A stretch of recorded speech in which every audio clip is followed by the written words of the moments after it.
खूंखार सिंह, उसे अपने ऊपर बहुत ज़्यादा घमंड था। वह अपने से बड़ा गुंडा किसी को समझता न था। दूसरों की इज्जत को वह पैरों नीचे कुचलता था। जिस पर दिल आ गया उसे किसी न किसी प्रकार हासिल कर लेता था। गुंडा होने के साथ साथ वह तेज दिमाग का धनी भी था।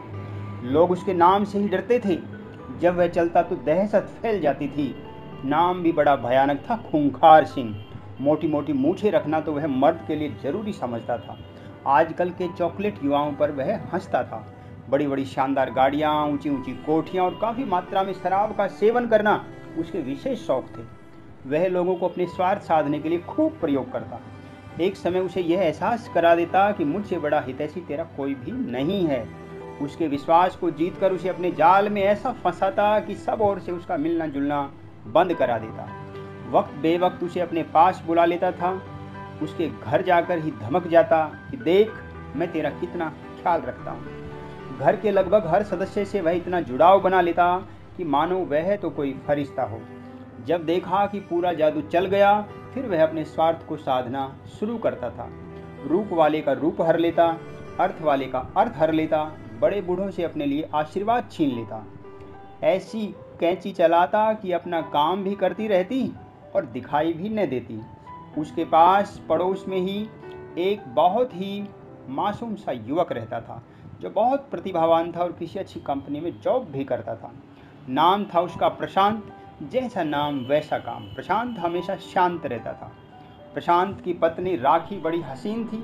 उसके रूप में गजब का जादू था।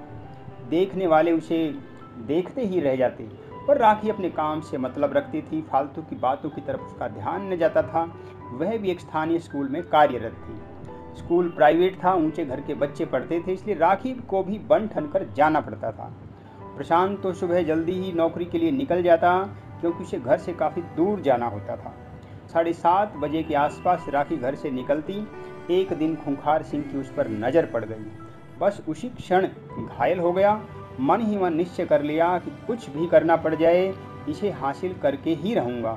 जल्द ही यह प्रशांत की नहीं, खूंखार सिंह की पत्नी होगी। इतनी सुंदर नारी को इतनी छोटी सी जगह में रहने का अधिकार नहीं। वह तो इतनी शानदार कोठी में रहेगी और सदा राज करेगी। मैं सदा उसकी सेवा में खुद को हाजिर रखूँगा और उसके इशारे पर सारी दुनिया से लड़ जाऊँगा। वह जो भी कहेगी उसे तुरंत सिर झुकाकर मान लूँगा। मुझ पर राज करने का केवल उसे ही अधिकार है और उसे वह राज हर हाल में अवश्य करना होगा, वरना दुनिया को आग लगा दूंगा।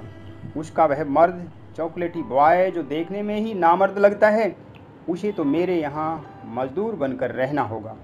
इतनी रूपवती नारी को उसने अपने घर बंधक बनाकर रखने की जरूरत भी कैसे की? उसे इसकी सज़ा अवश्य ही दी जाएगी, लेकिन ये काम बड़ी सावधानी से करना होगा। नाजुक दिल का मामला है कि कहीं जरा सी भी हाल लगकर टूट न जाए। खूंखार सिंह राखी के स्कूल को काफ़ी मोटी रकम चंदे के रूप में देता है, अप्रत्यक्ष रूप से इस बात की कि जब वह चाहे राखी और दूसरी हूरों पर नज़र डाल सके। वह जब भी स्कूल आए तो उसकी आवभगत ताकि शाही आदमियों जैसी हो। एक दो बार राखी की नज़र भी उस पर पड़ गई। अरे, ये तो वही अंकल हैं जो हमारे पास पड़ोस में ही रहते हैं। इतनी इज्जत हो रही है तो अवश्य ही इसके हकदार ही होंगे। पर राखी ने अपने मनोभावों को प्रकट न होने दिया। विद्यालय के प्रिंसिपल मुखिया से खूंखार सिंह ने कहा कि आपके यहाँ अध्यापकों को कोई पुरस्कार वगैरह नहीं दिए जाते क्या? अगर नहीं दिए जाते तो शुरू कर दो। इस बार नए सत्र की शुरुआत पर एक कार्यक्रम रखो जिसमें अध्यापकों को सम्मानित करो। हाँ, बेस्ट टीचर का अवार्ड राखी को ही मिलना चाहिए और मैं उन्हें यह पुरस्कार अपने हाथों से दूंगा। कार्यक्रम पर जो भी खर्च आएगा मैं उसे दूंगा। एडवांस कल आपके पास पहुंच जाएगा। खूंखार सिंह के हाथों सम्मानित होकर राखी के दिल में उनके प्रति काफ़ी सम्मान पैदा हो जाता है।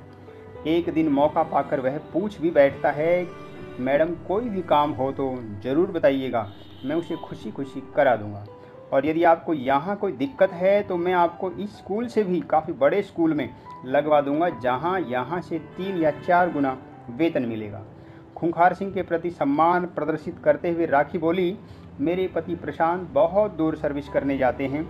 उनकी कंपनी की एक ब्रांच अपने यहाँ पर भी है। यदि कंपनी आपके कहने से उन्हें यहाँ शिफ्ट कर दे तो आपका बड़ा एहसान होगा। ठीक है मैडम, आपको फिक्र करने की ज़रूरत नहीं है, ये काम तो जल्दी ही मैं चुटकियों में करा दूंगा। यहाँ के मंत्री जी अपने खास आदमी हैं। राखी ने सोचा, अगर ये यह काम करा दें तो इनका एहसान हम कैसे उतार पाएंगे। खूंखार सिंह तुरती फुर्ती में यह काम करा देता है।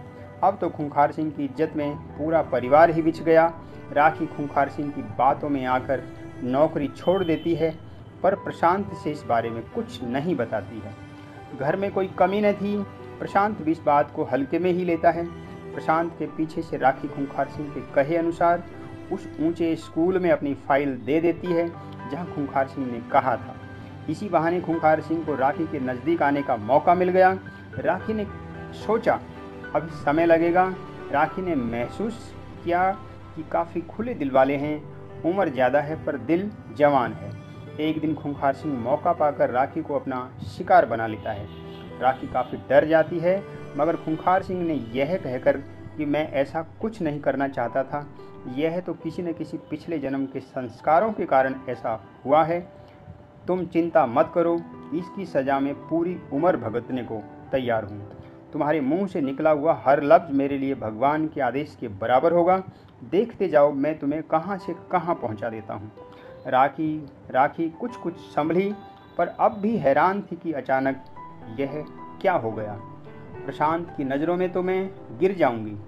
उस दिन राखी घर आकर खूब रोई, अपनी सास व ननद के कंधे लगकर, पर डर के मारे कुछ न बताया। प्रशांत को पता चला ही नहीं कि उन दोनों ने इसे सहज ही लिया। उस दिन खूंखार सिंह घर में किसी न किसी बहाने दिन में 3-4 बार आया। बूढ़ी सास की तबीयत पूछने के बहाने या कुछ और के बहाने इशारे से राखी को कुछ भी बताने से मना कर दिया। खूंखार सिंह का तीर सही निशाने पर लगा। इसके बाद तो राखी और खूंखार अक्सर मिलने लगे। राखी यह जान ही नहीं पाई कि परिंदा शिकारी के फंदे में फंसता जा रहा है। राखी को खूंखार सिंह ने पूरी तरह से अपने जाल में फंसा लिया।